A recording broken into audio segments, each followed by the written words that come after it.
আসসালামু আলাইকুম। আমরা গত ক্লাসে দেখেছি কিভাবে অসদৃশ আবৃত দশমিক ভগ্নাংশ থেকে আবৃত দশমিক ভগ্নাংশে রূপান্তর করতে হয় এবং কিভাবে আবৃত দশমিক ভগ্নাংশের যোগ অঙ্ক বের করতে হয়। তো আজকে আমরা দেখব কিভাবে আবৃত দশমিক ভগ্নাংশে বিয়োগ ও গুণ ভাগ করতে হয়। চলো শুরু করি। আমি এখানে কিছু বিয়োগ অঙ্ক এবং কিছু গুণ ও কিছু ভাগ অঙ্ক উঠিয়ে রেখেছি। তো এখন চলো আমরা এক এক করে সমাধান করি এবং কিভাবে এটা সমাধান করতে হয় তার নিয়মটা জেনে নিই। আমরা যোগ অঙ্কের সময় যেভাবে দেখেছি যে প্রথমে এগুলোকে সদৃশ আবৃত দশমিক ভগ্নাংশে রূপান্তর করে নিতে হবে, ঠিক একইভাবে বিয়োগ অঙ্কের ক্ষেত্রে এগুলোকে সদৃশ আবৃত দশমিক ভগ্নাংশে প্রথমে রূপান্তর করে নিতে হবে। আমরা যদি এখানে প্রথমটা দেখি, এখানে আছে 8.243 এবং 43 এর উপর কোনো চিহ্ন আছে, তারপরে মাইনাস 5.24673, তারপর 673 এর উপর কোনো চিহ্ন আছে।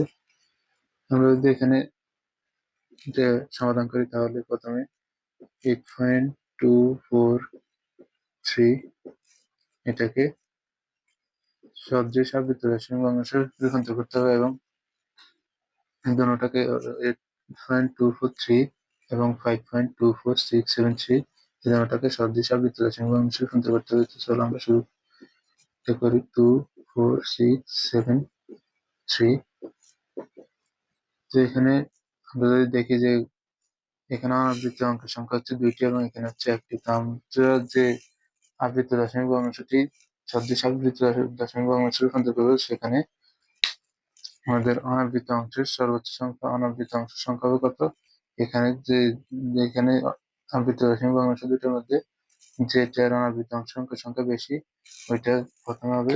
তো 2, অনাবৃত অঙ্কের সংখ্যা সর্বোচ্চ হচ্ছে এখানে 2টি এবং যোগ হবে আবৃত অঙ্কের সংখ্যাগুলোর লসাগু। তো এখানে আবৃত অংশের সংখ্যা হচ্ছে 2টি এবং এখানে হচ্ছে 3টি। 2 আর 3 এর লসাগু হচ্ছে 6টি। অর্থাৎ আমরা যে এটা যে সদৃশ আবৃত দশমিক ভগ্নাংশে রূপান্তর করবো, ওই সদৃশ আবৃত দশমিক ভগ্নাংশের দশমিকের পরে মোট সংখ্যা হবে 8টি। মোট সংখ্যা হবে 8টি। তো এখানে এটা সমান আমরা লিখবো যে 8.2434343 এরকম করে আমরা 8টা পর্যন্ত লিখবো। এখানে 8টা হয়েছে, এখানে 2 4 6 8, 8টা হয়েছে এবং ফোনফোনিক চিহ্নটা হবে পরবর্তী যে 6টা, এই পরবর্তী 6টার উপরে ফোনফোনিক চিহ্ন হবে। এখানে এটাকেও যদি আমরা একইভাবে রূপান্তর করি তাহলে 5.24673 এবং ফোনফোনিক চিহ্ন হবে পরবর্তী 6টার উপরে। তো এখানে বিয়োগ, আমরা যোগ করি অথবা বিয়োগ করি বেলায় আমরা এখানে বাড়তি আরো 2টা সংখ্যা নিব। এখানে 3 4 এই 2টা সংখ্যা, আবার এখানে বাড়তি 2টা সংখ্যা হবে 6 7। তো এখন আমরা যদি বিয়োগ করি, যেহেতু 4 7 থেকে ছোট, তাই এখানে 4কে আমরা 14 ধরে নেব। তো 14 থেকে 7 গেলে আর থাকবে কত, 7। এখানে 7 হাতে 1 আছে, 1 এসে 6 এর সাথে যোগ হলো কত, 7। আবার এখানে 13 13 থেকে 7 গেলে কত, 6। এখানে 6, তারপরে আবার হাতে 1, এখানে 1, 3 আর 1 6, 6 থেকে 4 গেলে হয় 0। তারপরে এখানে 13 থেকে 7 দিলে আবার 6, হাতে 1, এখানে এসে যোগ হলো কত, 7। 4 থেকে 7 দিলে আরো 7, তারপর হাতে 1, এখানে যোগ হলো কত, 4। 13 থেকে 4 গেলে হয় 9, আবার হাতে 1, এখানে 8, তারপরে 14 থেকে 8 দিলে হয় 6, তারপর আবার হাতে 1, এখানে এসে যোগ হবে 7। 13 থেকে 7 দিলে 6, তারপরে হাতে 1, এখানে এসে যোগ হবে 4 থেকে 5, 14 থেকে 5 দিলে হয় 9, আবার হাতে 1, এখানে এসে যোগ হবে 3, 12 থেকে 3 দিলে হয় 9 দশমিক, হাতে 1, এখানে যোগ হলে হবে 6, 8 থেকে 6 দিলে 2। তো এখানে ফোনফোনিক চিহ্ন হবে এই বরাবর, অর্থাৎ শেষের 6টার উপরে ফোনফোনিক চিহ্ন। তো আমরা লিখতে পারি সুতরাং নির্ণয় বিয়োগফল কি, সুতরাং নির্ণয়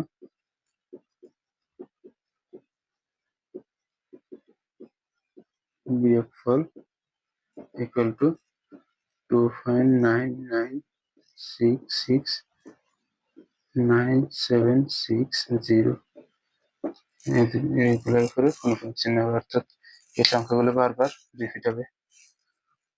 তো আশা করি তোমরা এটা বুঝছো। তো এখন আমরা চলো দেখি পরেরটা দেখি, তাহলে তোমরা আরো কনসেপ্টটা আরো ভালো করে ক্লিয়ার হয়ে যাবে। এখানে পরেরটা হচ্ছে 24.45645 এবং 645 এর উপরে পুনঃপুন চিহ্ন আছে। আরেকটা হচ্ছে 16.437 437 এর উপরে পুনঃপুন চিহ্ন আছে। আমরা যদি এই দুটোটাকে সদৃশ আবৃত দশমিক ভগ্নাংশে রূপান্তর করি, তাহলে এখানে দেখো, এখানে অনাবৃত অংশের অঙ্কের সংখ্যা হচ্ছে এখানে 2টি, এখানে অনাবৃত অংশের অঙ্কের সংখ্যা নাই। তো আমাদের যে সদৃশ আবৃত দশমিক ভগ্নাংশটা আমরা রূপান্তর করবো, এখানে অনাবৃত অংশের সংখ্যা হবে 2টি, অনাবৃত অংশের সংখ্যা হবে 2টি এবং আবৃত অংশের সংখ্যা এখানে আছে 3টি, এখানে আছে 3টি। 3 আর 3 এর লসাগু হচ্ছে 3, অর্থাৎ আবৃত অংশের অঙ্কের সংখ্যা হবে 3। তো আমরা যদি 2 আর 3 যোগ করি তাহলে কত হয়? 5। অর্থাৎ আমরা যে সদৃশ দশমিক ভগ্নাংশটা রূপান্তর করবো, এটা দশমিকের পরে 5 ঘর পর্যন্ত আমরা লিখবো। এখানে যদি আমরা লিখি 24.45645, এটা যদি লিখি তাহলে 16.437 আবার 43। তো আমরা কি করবো, এর পরে আরো 2টা করে সংখ্যা নিব। এখানে কি হবে,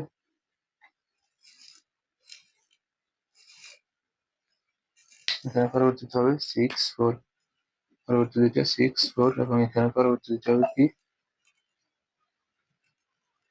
পরবর্তী দুইটা হবে 4374 এই দুইটা।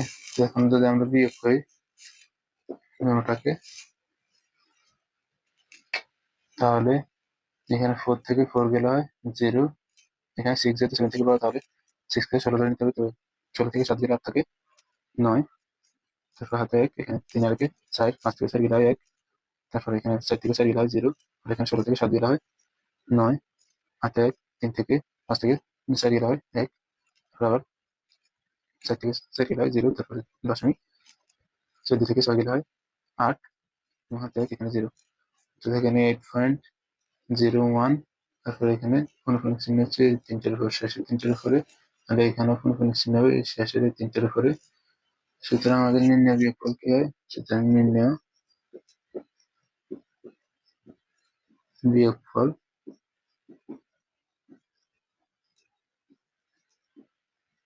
equal to 8.01901, এই 3টার উপরে পুনঃপুনিক চিহ্ন হবে। তো আশা করি তোমরা বিয়োগ অঙ্ক কিভাবে করবে সেটা বুঝতে পেরেছো, অর্থাৎ আবৃত দশমিক ভগ্নাংশের বিয়োগ অঙ্কগুলো কিভাবে করবে সেটা বুঝতে পেরেছো।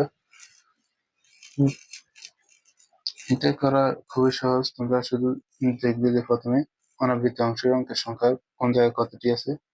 তো সদৃশ যে দশমিক ভগ্নাংশটা রূপান্তর করবে, তোমরা এখানে অনাবৃত অংশের অঙ্কের সংখ্যা হবে এই দুইটার মধ্যে যেটার মধ্যে সর্বোচ্চ সংখ্যা আছে সেটার নিবে, অর্থাৎ যেখানে সর্বোচ্চ অঙ্কের সংখ্যা আছে ওইটা নিবে।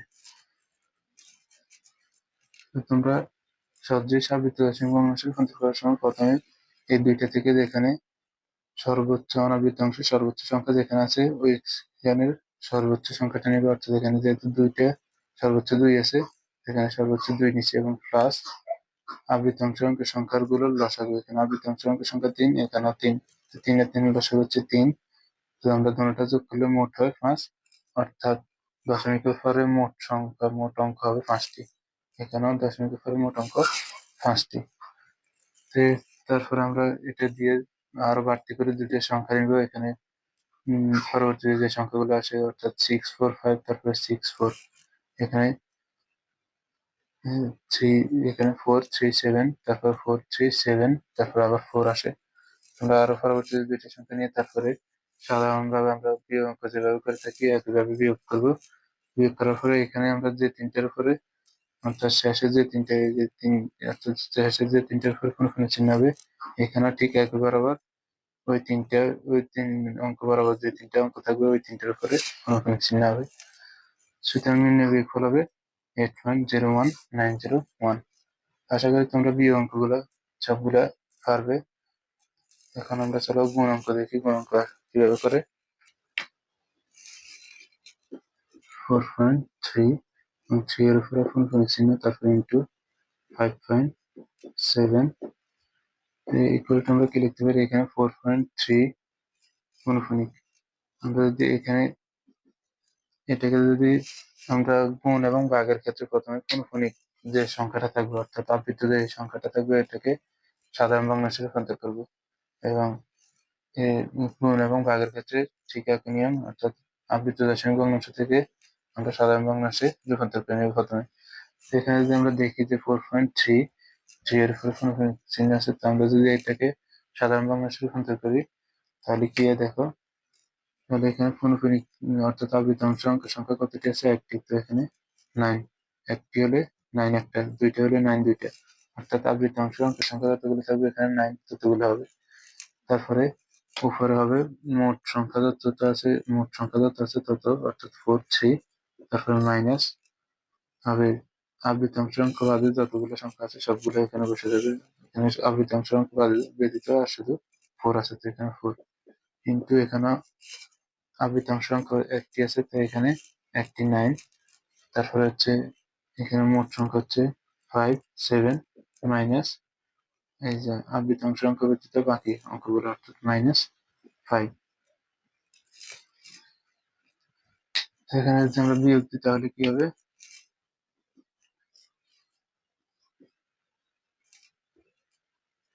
হবে 39/9 ইন্টু এখানে 52/9। আমরা যদি দেখি এখানে ক্যালকুলেটর কি মান আসে,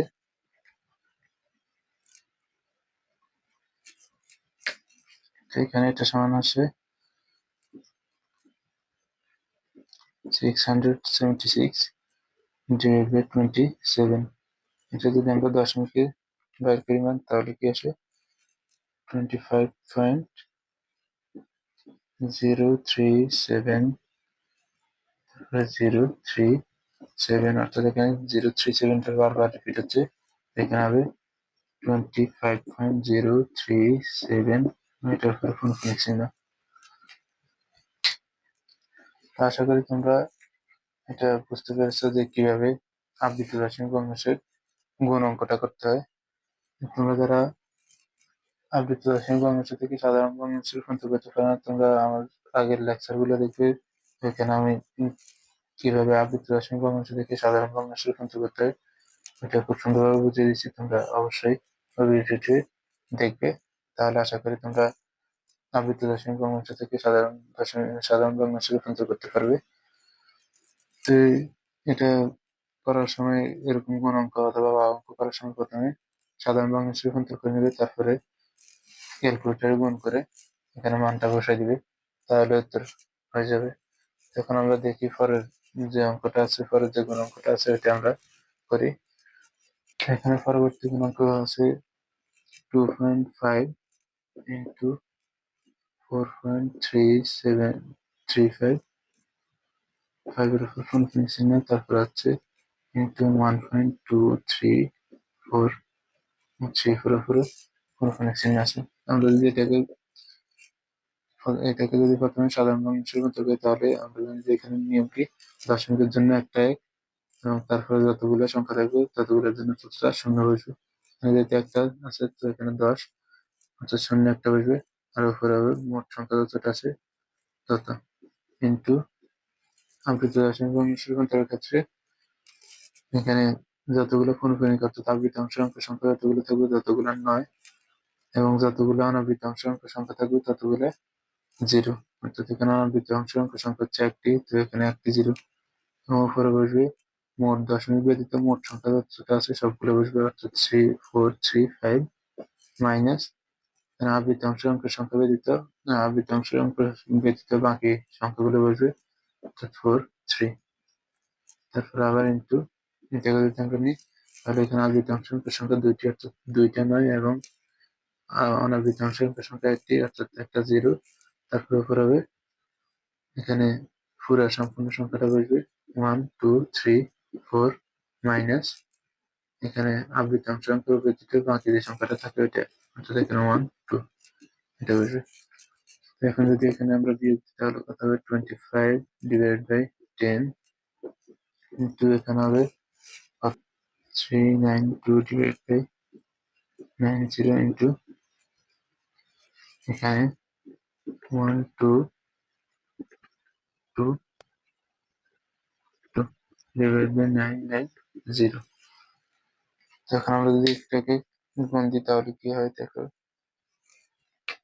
এখানে গুণ দিলে হয় 13.44062851 ডট ডট এরকম চলতে থাকবে।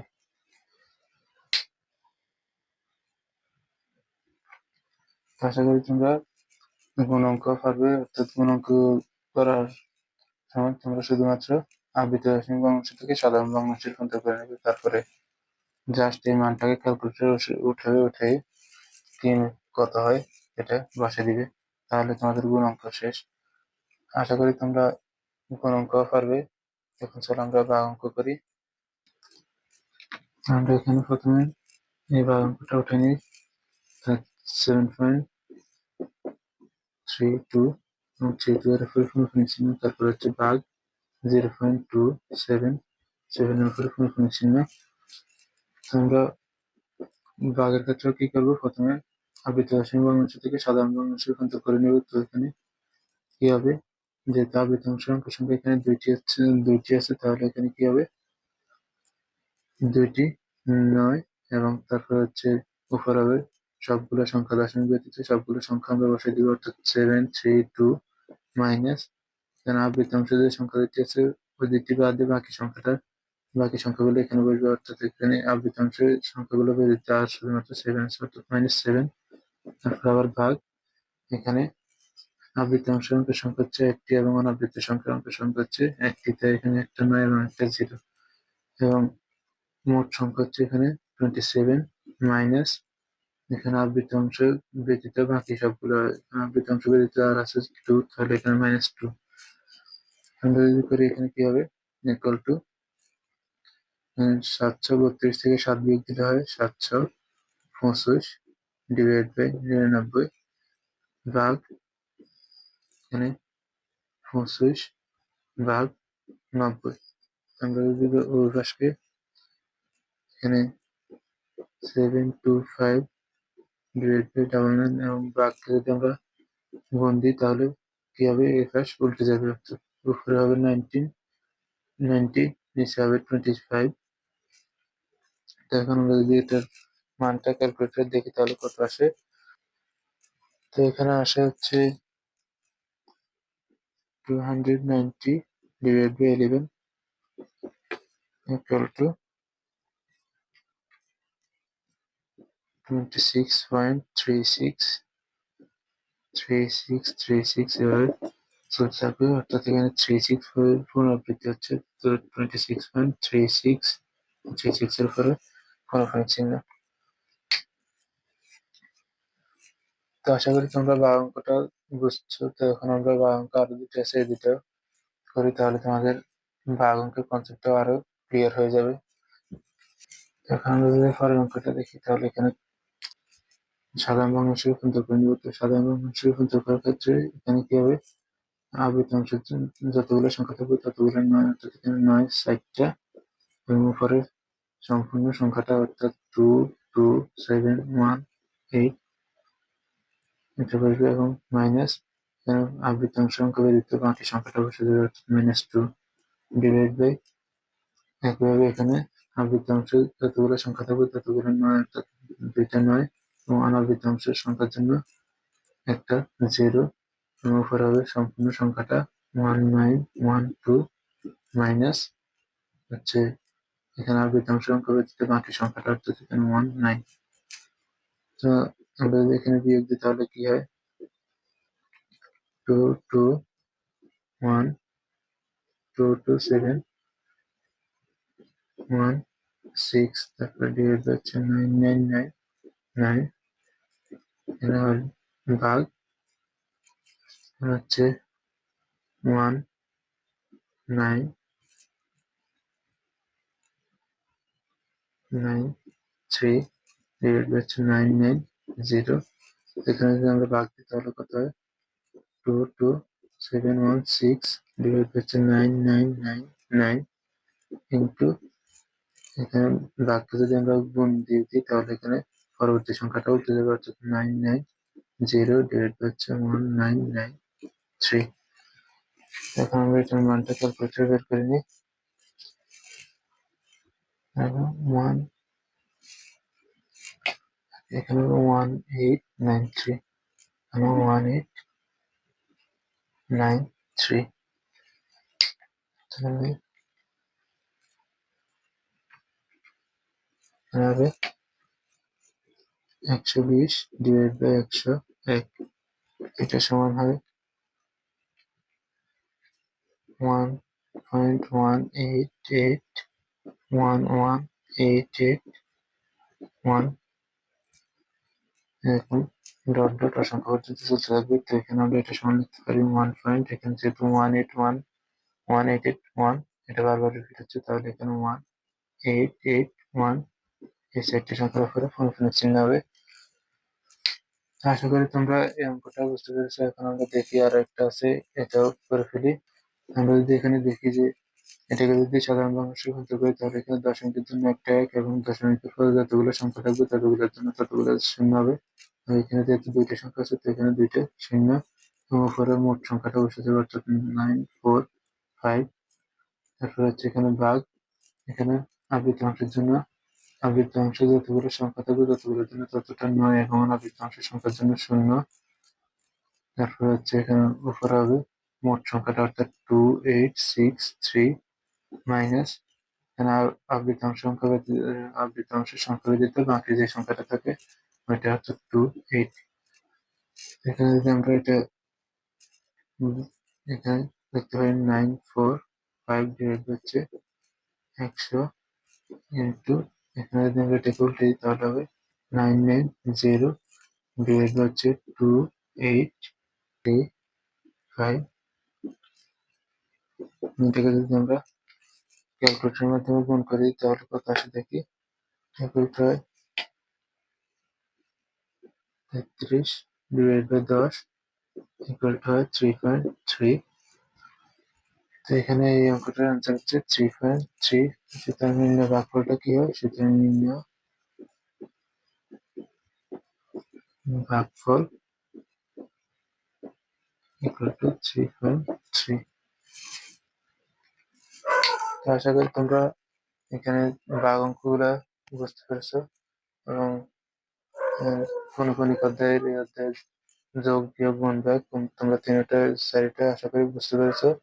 যদি কোথাও না বুঝে থাকো তাহলে অবশ্যই কমেন্টে জানিয়ে দিবে, আমি পরবর্তীতে এটা সমাধান করে দেওয়ার চেষ্টা করবো অথবা বুঝিয়ে দেওয়ার চেষ্টা করবো। আজকের মতো এখানে বিদায় নিচ্ছি। আল্লাহ হাফেজ, আসসালামু আলাইকুম।